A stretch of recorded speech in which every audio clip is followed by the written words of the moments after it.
ভগবান শ্রীকৃষ্ণ বলেন, হে মানব, জীবনে কখনো কর্ম থেকে দূরে সরে যেও না। এই পৃথিবীতে প্রতিটি মানুষের জন্মই হয়েছে কোনো না কোনো কর্তব্য পালন করার জন্য।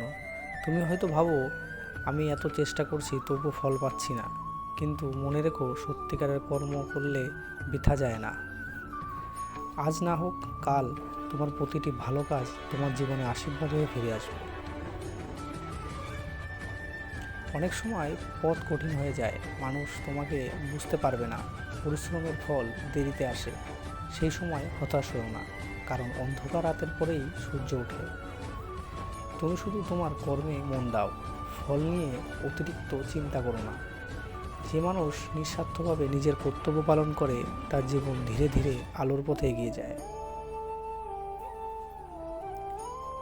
অন্যায়ের পথে পাওয়া সাফল্য সাময়িক, কিন্তু সত্য ও পরিশ্রমের পথে চলা মানুষ শেষ পর্যন্ত সম্মান ও শান্তি পায়। তাই তোমার হৃদয়কে পবিত্র রাখো, কাজকে সৎ রাখো, আর বিশ্বাস রাখো যে প্রতিটি কর্মেই ফল আছে। যখন তুমি ক্লান্ত হয়ে পড়বে, যখন মনে হবে আর এগোনো সম্ভব নয়, তখন আমার কথা মনে রেখো।